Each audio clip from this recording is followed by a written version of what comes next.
Okay, so hey everybody, while everyone's joining on, I'm just going to go ahead and do an intro. My name is Kristen Feemster. I am a licensed marriage and family therapist, personal trainer, and women's fitness specialist, and we are live both on my Facebook group and on Zoom. So hey to everybody who's tuning in from wherever you're tuning in. I'm going to do two screens today. Good to see some familiar names and familiar faces joining in. So basically today we're talking about body image, and these conversations are meant to be super informal, ones that you guys can ask questions. I do have some questions that people have already submitted, so I'll be sure to get to those, but I definitely want to make sure if you weren't able to be a part of the diet culture talk last week, I just want to give a summary of what we're talking about here. So this concept of diet culture, in my definition of diet culture, it's basically the idea that being smaller, being fitter means that you are a better person. And so there's several other definitions to that. There's several other ways that you can mix and match and describe diet culture, but it's basically that at the core. And so this comes up in marketing tools that are put out for us, whether that be weight loss apps, weight loss programs, diets, detoxes, even fitness programs that are basically communicating to you that you would feel better, you would be better if you were smaller or you were fitter. And so, hey, here we have the solution. You should invest your money and your time into being a part of what we have. So that's essentially what diet culture is all about.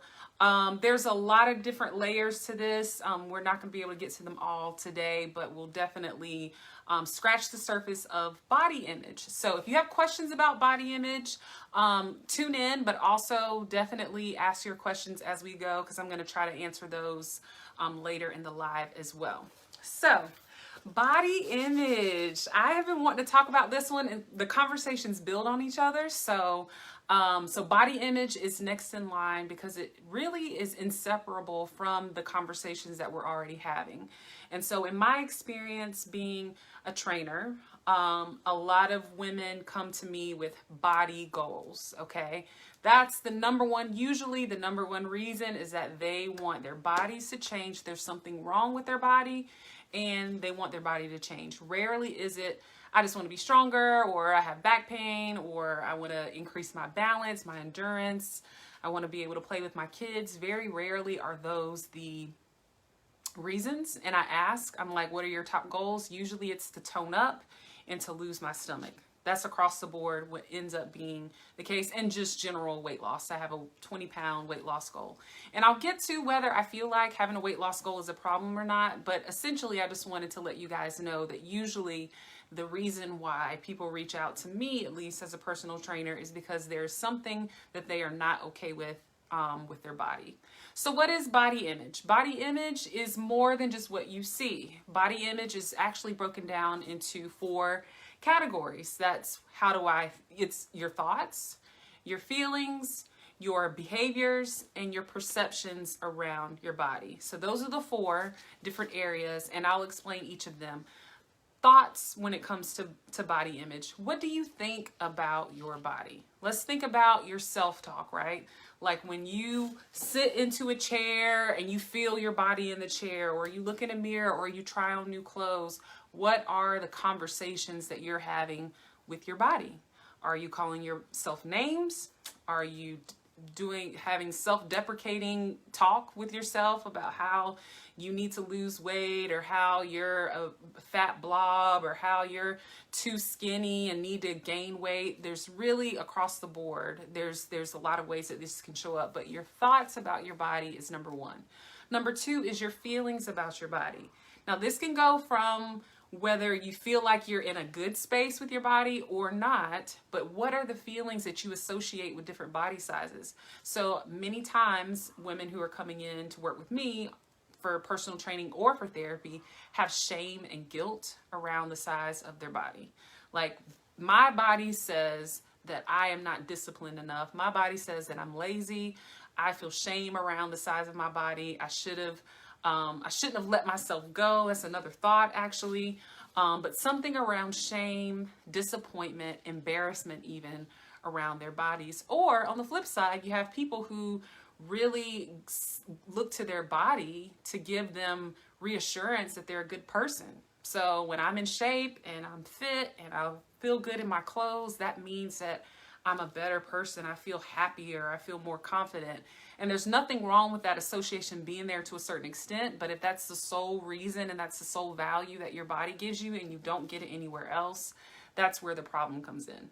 So then next we have body image as it relates to your behaviors. How do you behave and interact with your body?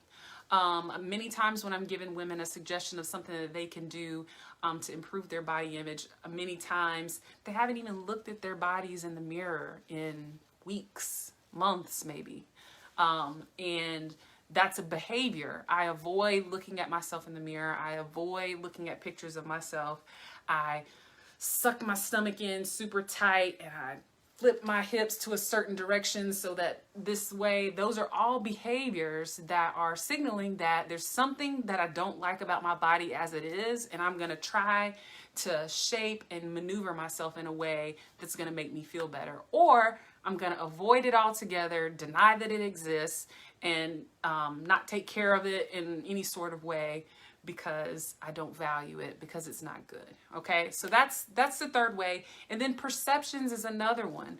A lot of times we get a lot of assumptions and perceptions about what body sizes mean.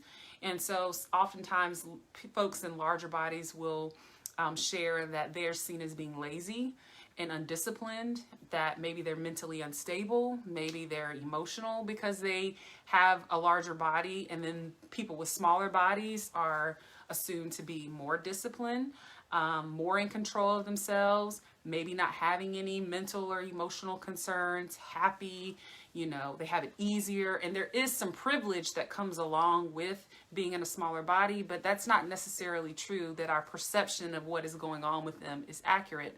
Nor are we usually assessing our bodies accurately. We're usually, our lens usually skews to the negative side when we see our bodies. You may even find that you don't, seeing yourself in a picture or in a video is different than when you look at yourself in the mirror. You're like, oh, I don't think I look like that. Well, that's because your perception has been skewed in that way. So feel free, I see some people jumping on. Hey, everybody. So just drop your questions as you have them. I've just reviewed the 4 ways that we have relationship with our body: thoughts, feelings, behaviors, and perceptions. And so that is where we are, and just understanding what that is, okay? And so the next thing I want to talk about is, how do you know? How do you know if you have a negative relationship with your body? And you guys, this does not matter. It doesn't really matter what the size of your body is. Let me just go ahead and say that.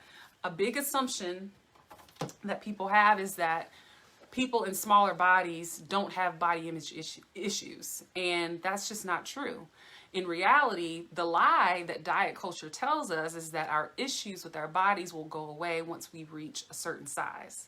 And that is the lie. That is the cycling that we go through. That if I could just get small enough, if I could just lose this weight here, my body image would improve. And that is not true. Your body image is made up of, notice I didn't say it's made up of your actual body. I said it's made up of your thoughts, feelings, behaviors, and perceptions of your body.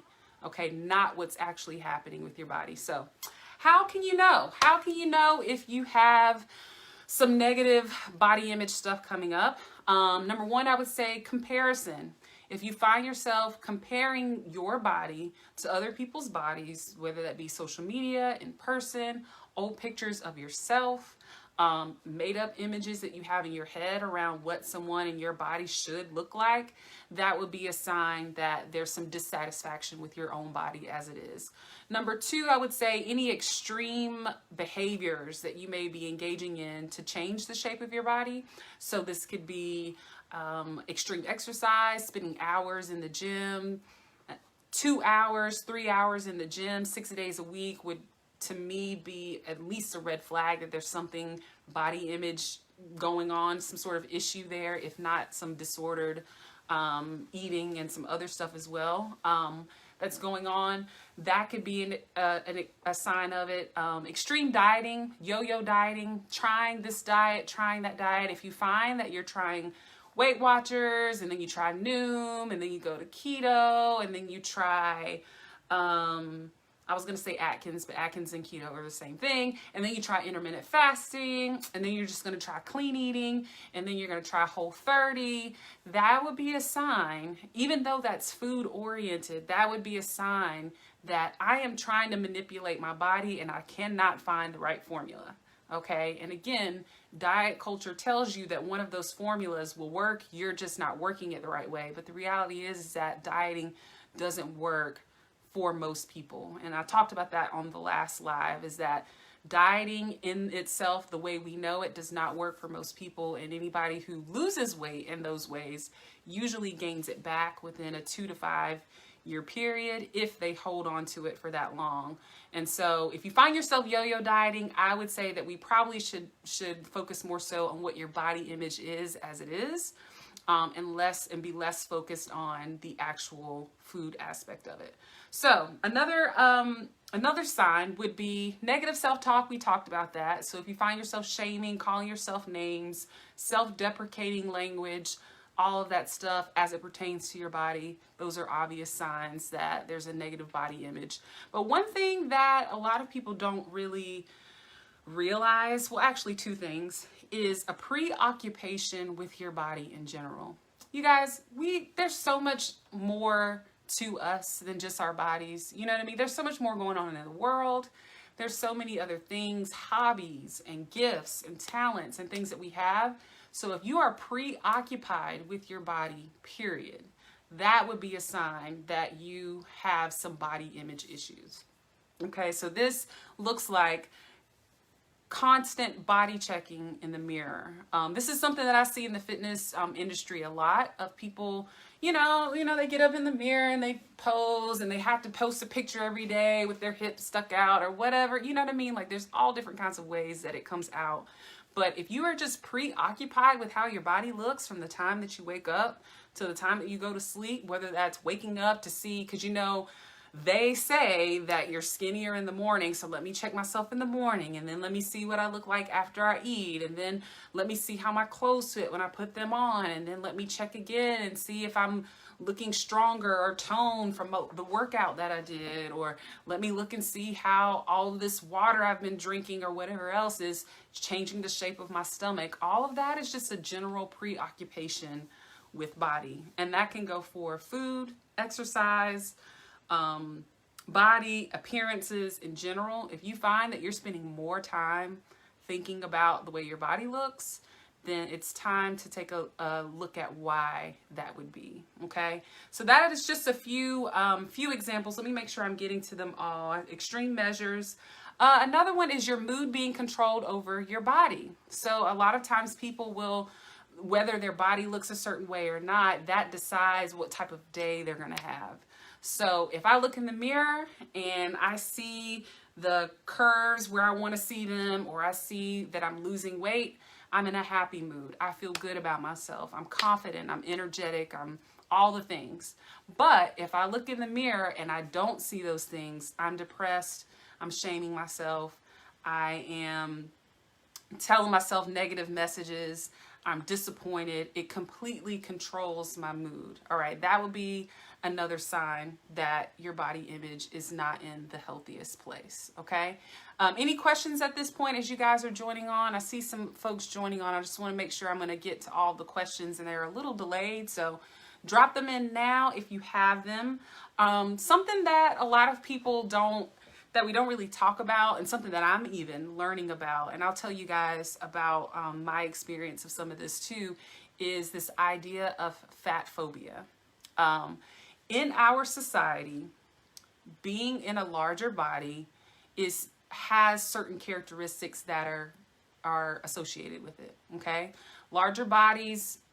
The word obese in general is really a term that has really gotten a negative connotation to it, because it's associated with, Oh, well, that's when the health problems come into play. And that's when you can't really find clothes to fit you. And that's where this and that. And so people will run from the idea or the reality that that their body could get larger. And that is a sign that you have a body image concern, because it's like, what are you afraid of with your body changing shape? Why must you continually try to make it smaller? What are you afraid of on the other side of that spectrum that you don't want to experience? And so if you find yourself judging yourself or other people's character based off of their body size, which is what fat phobia is, or being terrified of being grouped into that category, then there's some issues with your body image that you could definitely take a look at. So I want to get to some questions, make sure that I'm answering the questions, and I'm going to give you guys some solutions. One of the questions I had was, how do you know when you're getting better with how you feel? Actually, I'm going to do the solutions first, because I actually think they're going to answer some of these questions that we have. But my first solution for you guys in improving your body image, many times the motivator that people use in order to, keep them motivated for the gym is that they'll go and they'll follow a lot of the same body type on social media. And that is a problem. That is setting you up for comparison. And that's also really narrowing the exposure that you're getting to different body types. So if you're having a struggle with your body image, I encourage you to add a variety of body types to your consumption. So this goes for shows that you watch, social media platforms that you're on, your friend group, your social circles. Broaden who you expose yourself to so that you're really getting an accurate picture as to what real human bodies look like, okay? And so if you're following nothing but the most elite fitness professional that works out for a living, that has a vegan chef that cooks for them 24/7, that may also have their own body image and disordered eating issues, you are going to also begin to experience some of those issues for yourself. And so a key to doing that is just to find other body types that are living a lifestyle that you aspire to have, but don't necessarily always fit into that box of the body type. Okay. Another thing is this knowledge and awareness that we're gaining here today just by having the conversation. A lot of us weren't taught how to love your body as it is. A lot of us weren't taught that you can, that there is an issue in the medical field with the way larger bodies are perceived, that really there's so many other factors outside of their actual physical weight that could be contributing to their health problems. But really, what do you think about all that we get here is that if you lose weight, the health problems go away. And really, there's a systemic issue within our medical profession where people don't get the medical care that they need, and that's where the issues come. But a lot of times the body size is the scapegoat for that. I'll get to that question here in a second. Maybe some of these solutions will help with that question, but I see your question. The next thing I'll say is get to know your body as it is. Like I said, there's many times I work with women and they haven't looked at their body in a long time. They haven't just gotten in the mirror. Clothes, no clothes. I say do what feels good to you, okay? Get to know your body as it is. Don't wait. Don't say, I will love my body. I will understand my body. I will get in touch with my body once I reach my goal weight. Go and look for clothes that fit your body as it is. Go and find clothes that you enjoy right now. Look in the mirror, love yourself, give yourself massages, touch yourself, and get to know your body just as it is, because we fear what we don't know. And so if you don't know anything about your body, and we also shame what we don't know. And so if you're not getting in touch with your body as it is, you're really not developing that self-love that you're going to need regardless of what your body size is. And so a lot of times people will not do that work. And even if they do reach a smaller body size, for whatever reason, they still don't know how to love the skin that they're in because they haven't been practicing those behaviors. The last two that I'm going to suggest to you guys are really ones that people don't really think about, but I did kind of mention it. How do you improve your body image? practice not focusing on it so much. In society, we are bombarded with body talk, okay? We are bombarded with it. It's all the rage. You know, as soon as someone loses weight, they are on the front page of whatever, you know, well, we don't have, I mean, I guess we have newspapers now, but anyway, they're on the top of the Twitter. They're on social media. CNN has documented so-and-so's weight loss. And when it comes to movies and bodies and music, bodies are beautiful and they are meant to be used in a multitude of ways, but sometimes it's okay to focus on them less. Sometimes you don't really need to be so hyper focused on what your body looks like in every sense of the word. So if you're wearing something and it is what it is, let it be what it is. Lean into, don't try to overcorrect and fix your body in every given moment. And so that goes back to that whole idea of being preoccupied. So instead of people who want a solution for their body image will say, okay, what do I need to do? What do I need to do? What do I need to do?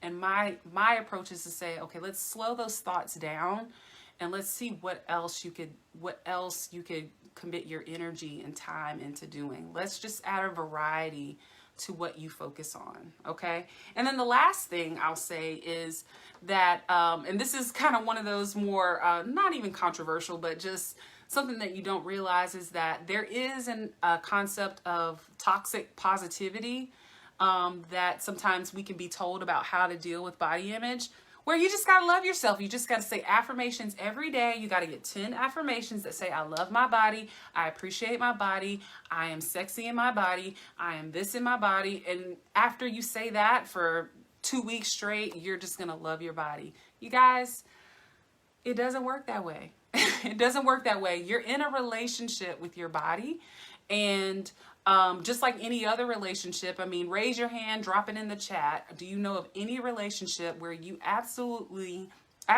love and like everything about that relationship all the time?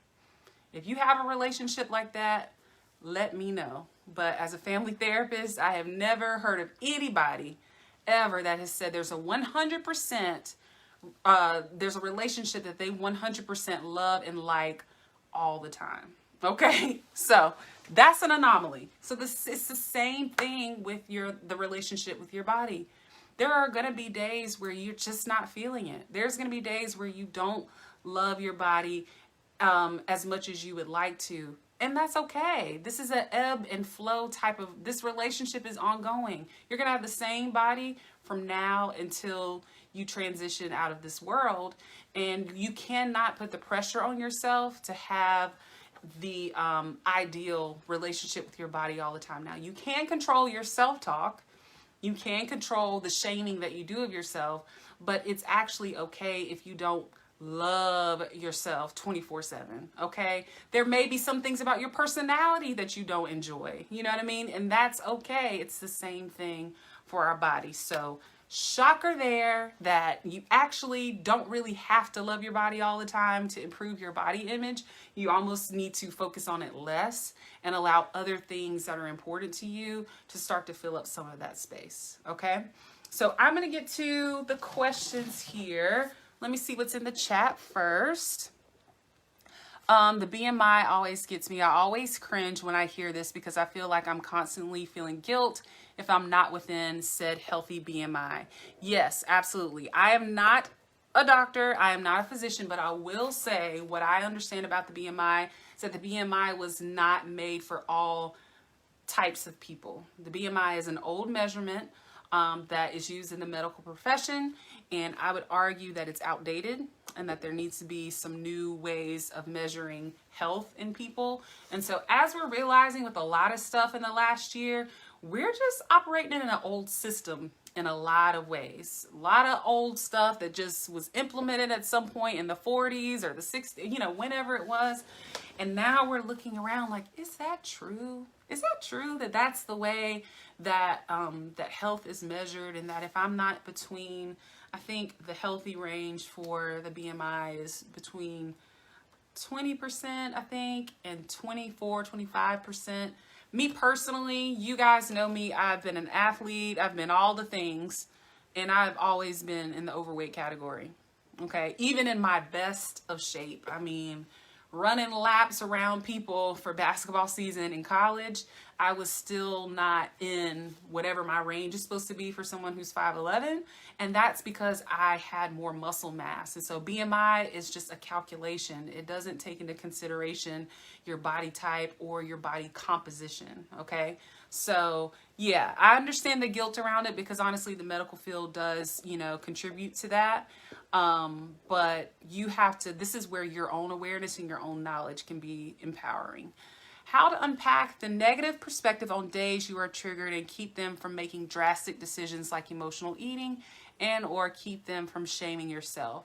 So I would say, generally speaking, on days where you're triggered emotionally, I would encourage you to get a variety of coping skills in your toolbox so that you can make a decision as to which one you use.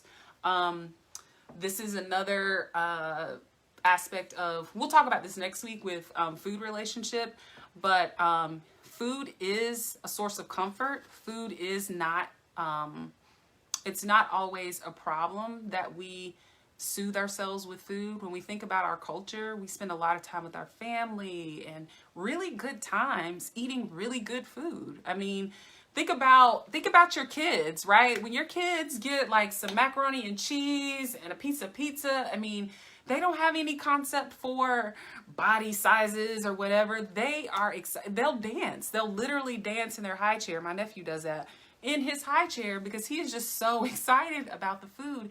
It's okay that we have positive emotions around food. I think it's just, nothing can be your only source of coping. Okay.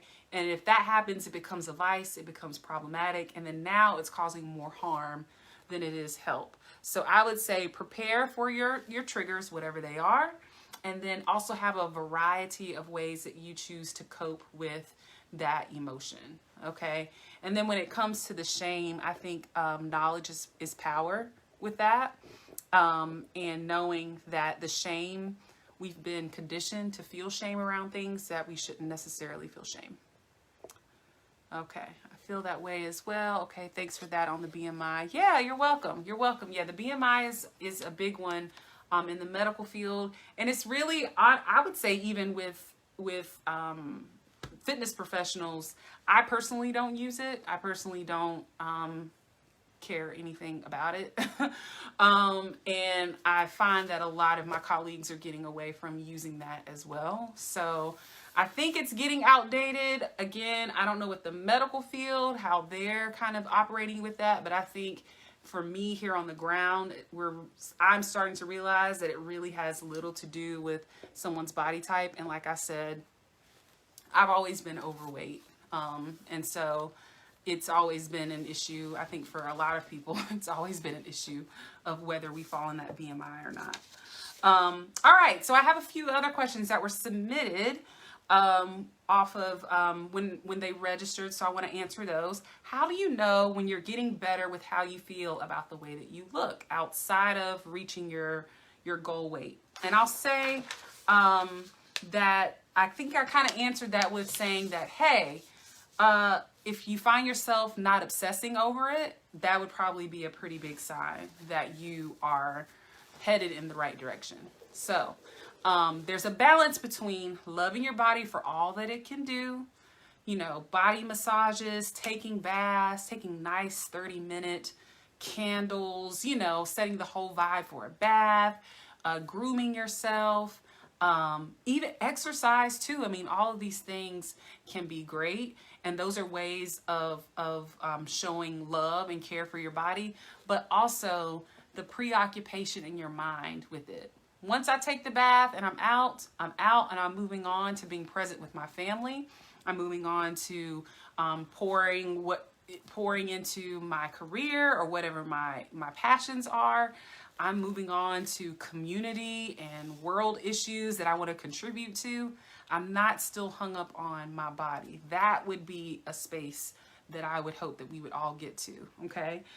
So how will you know? You'll be thinking about it less would more or less be my advice. How do you overcome body shaming in your childhood? This is a big one, and I actually had someone reach out to me earlier this week about a situation where a child was being put on a diet. Okay. And I think that this is a big one of the early memories we have of diets, body talk, food talk, just shame. I mean, mental health, shaming in general really are, can hardwire us in certain ways.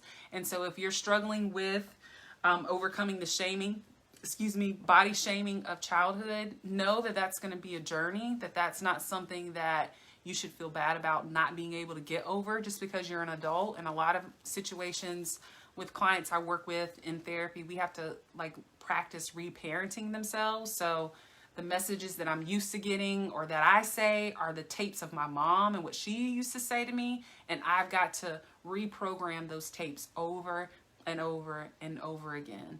And so that takes a little bit deeper work. That's something I would suggest therapy for. I wouldn't suggest doing that.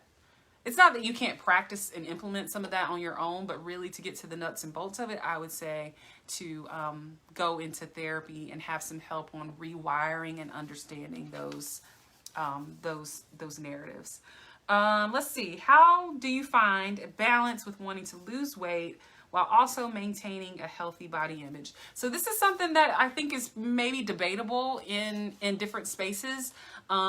There's a body positivity movement. There's a health at every size movement. There's an intuitive eating movement. There's all of these different perspectives on bodies and how we should relate to them and whether weight loss is possible. Should we pursue it? Should we not? And I personally, this is Kristen Feemster. For me, I think that there is a middle ground between having a goal of wanting to lose weight while also not letting that number be the sole focus of your body image. Because again, your body image is your thoughts, feelings, behaviors, and perceptions about your body. None of those talk about a weight loss number, okay? And so I think that so long as you know that those are two separate tracks, that I can pursue a healthy, well-supported, appropriate timing, realistic weight loss goal, and I can also work to change my thoughts, feelings, and behaviors and perceptions of my body over here, I think you can do those at the same time. The problem is when people start to think that one is going to equate the other. So I'm just going to lose the weight and then the thoughts are going to change, right? Or I'm just going to change my thoughts and then, and then hope that the weight will decrease on its own. It's really kind of a two separate tracks.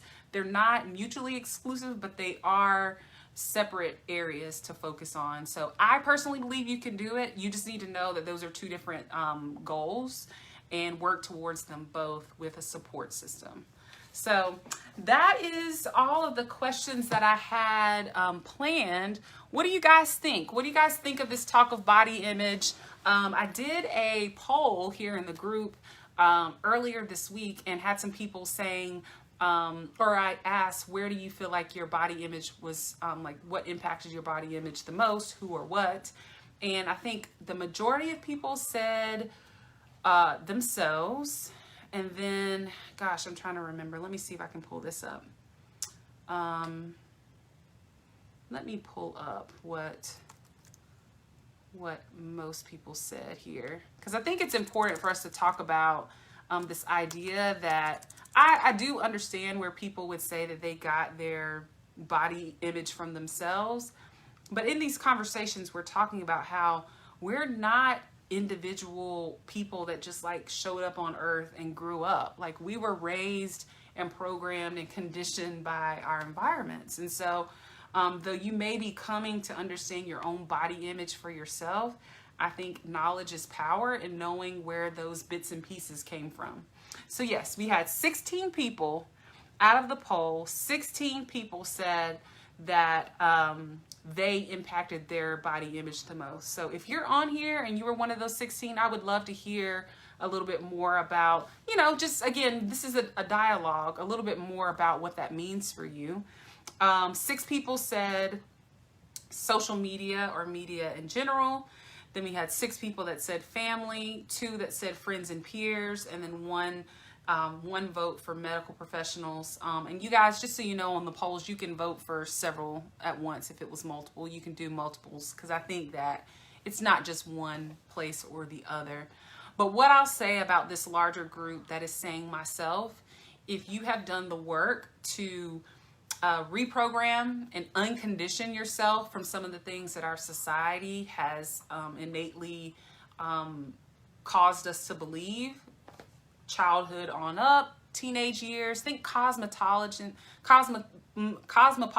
magazines with the pictures and the dieting and the Oprah with the weight loss and all of that stuff. If you have made a conscious effort to unprogram yourself from some of that stuff and acknowledge that, oh, okay, that was an attempt to mess with my perception of my own body, and that was an attempt to, to get me to buy into this industry, this multi-million, probably multi-billion-dollar industry of diets.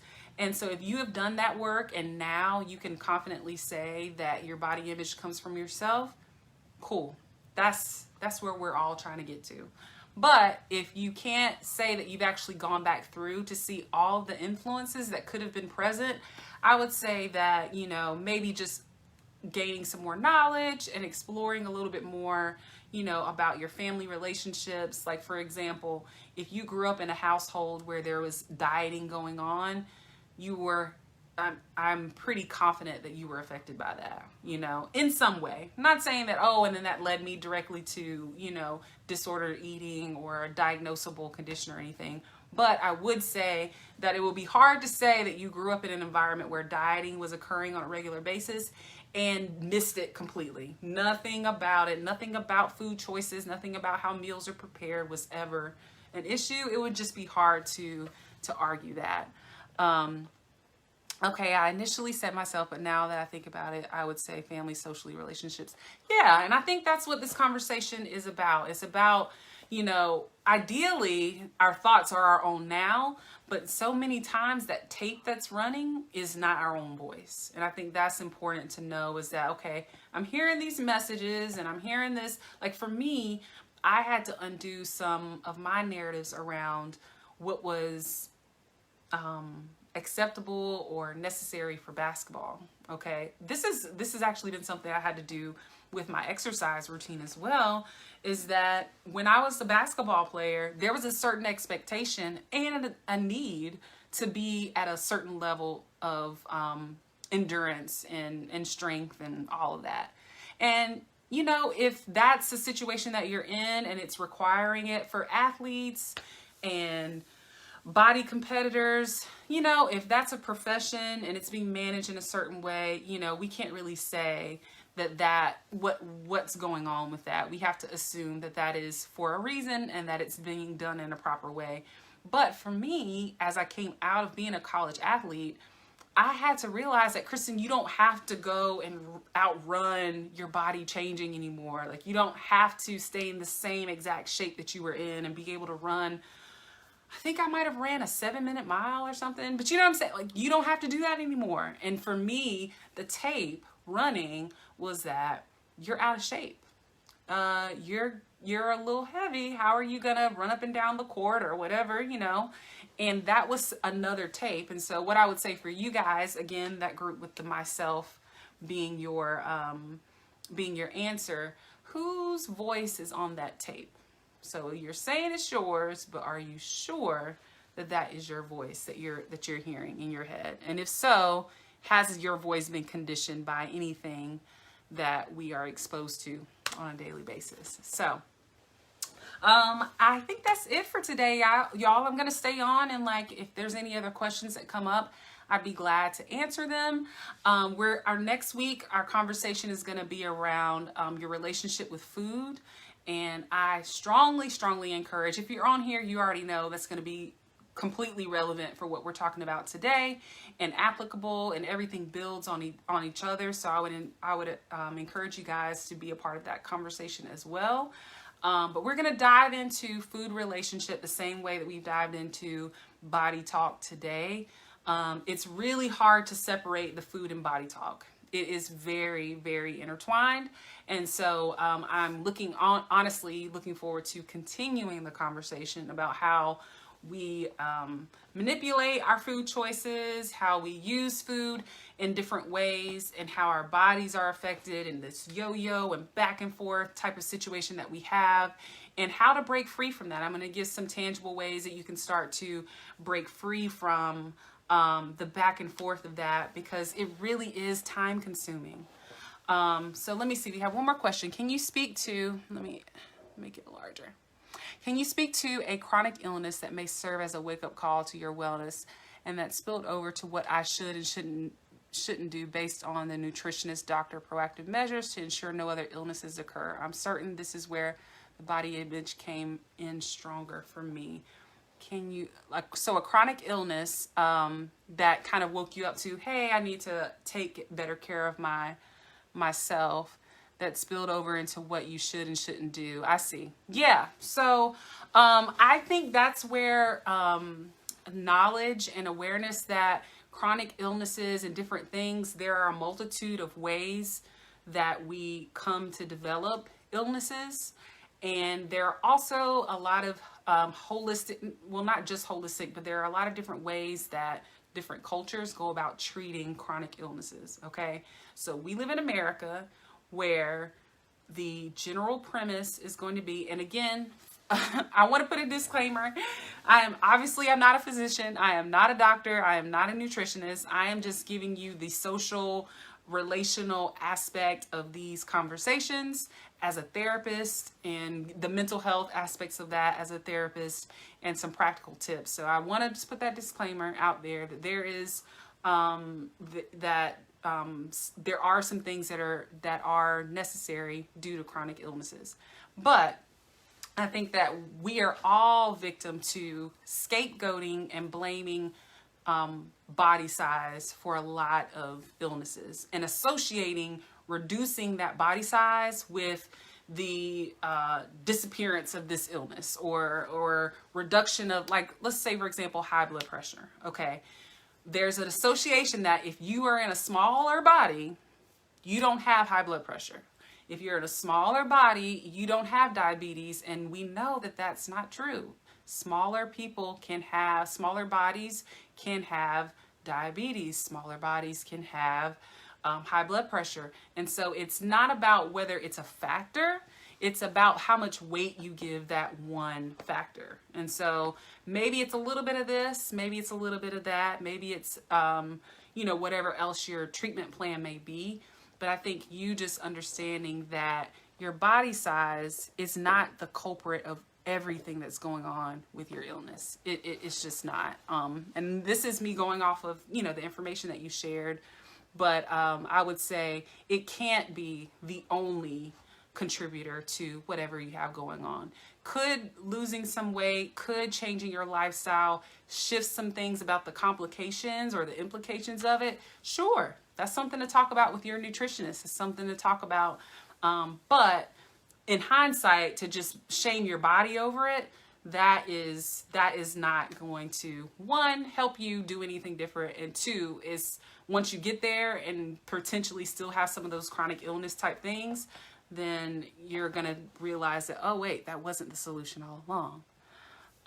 Everything about health is not due to body size. Scapegoating in the medical world is so prevalent. Yes, it is very prevalent. And I've had some clients who have avoided doctor's appointments because of the stigma that they get around not having their issues being heard. So people in larger bodies going to the doctor, and because of the lens and problematic things that are in the medical profession, the doctor or the person immediately says, oh, I don't even need to hear what's wrong with you. I know you need to lose 30 pounds and you'll feel better. Come back to me. You know what I mean? I'm not saying that's exactly how it happens, but that's essentially the message. Is there's an assumption as soon as they walk in the door. Remember, we talked about body image being perceptions and assumptions being one of those. There's assumptions that are made that the reason why you're having the symptoms you're having is because of your body size. If you lose some weight, they will go away. Problem solved. keep it moving, pay your copay on your way out of the office, and come back. You know, that's basically the premise with that one. Do people know about Health at Every Size and Health at Every Size aligned medical professional? They do exist. Yes, that is right. They do exist across the board. HAES is short for Health at Every Size, and they basically just have an approach that we've been talking about, but basically supporting the idea that your body size does not determine whether you're healthy or not. And so they are anti-diet, anti-fat phobia. They are completely in support of health being represented at every size, and not solely associating larger bodies with complicated health histories or mental health issues at all. And so, yes, there are HAES professionals, whether that be trainers, nutritionists, doctors, all kinds of all across the board, that can become certified or just pledge to be in alignment with the HAES principles. And then that way you can at least rest assured that they are going to have some sort of understanding of that background if you were to go see them. The website, I think it might be healthateverysize.com. They have a directory of all of the programs and organizations in the area that are HAES. I don't know if it's a certification necessarily. I think it's just a pledge to actually hold up those principles. But there is a resource there on their website for that. Any other questions, y'all? I love it. I love answering the questions. I told y'all about that last time. I love my Oprah bag.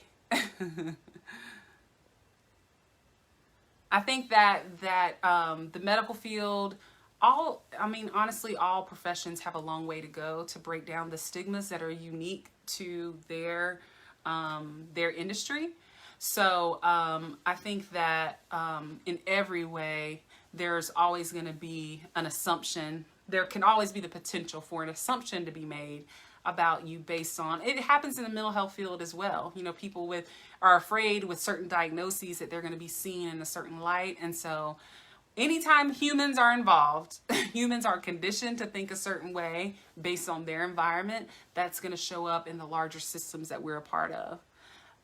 So yeah, I'm glad that was mentioned on there about the HAES professionals. I'll try to drop the website on the chat when we get off. So next week we're talking about food, relationships. I'm looking forward to it. We're going to talk about everything from restrictive eating disorders and just behaviors in general, all the way to binge eating. We're going to talk about emotional eating in the middle, stress eating. We're going to talk about clean eating and keto eating and all of these different things, and try to figure out what is it that we're supposed to be doing? What is it that we're supposed to be doing? And how do I get out of this hamster wheel of food talk and not being able to trust my own body to know when I'm full and know when I'm not, and to know when I'm hungry? How can I start to get off of this hamster wheel? And while we're on this, I do want to mention that I am getting prepared to open up enrollment for my program, Be Well. Some of you may know about it, some of you may not, where we really talk about some of these topics that we're highlighting this month. And it is a more individualized, personal way to kind of just walk through your journey with all of this. So the conversations about childhood and body shaming as a child, and how do I cope with triggers around this and that? There are modules within the Be Well program that help you to actually build out what that looks like. And so that is something that's going to be launching in March. I just wanted to go ahead and put that out there so that you guys can know that if these conversations are just like has your brain like on fire, like what do I do about all this information I'm taking in? The Be Well program can be a good way to kind of hone in and take this a step further and work more closely with me and other women who are trying to do the same thing. So I'll tell you more about that next week. I'm going to hop off of here. It's been an hour, y'all. This has been a long conversation, but this has been good. Yes. Somebody tell me what I'm supposed to be eating. Right.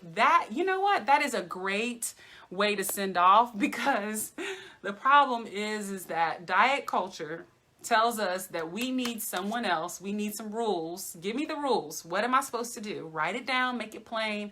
I eat this, I don't eat that.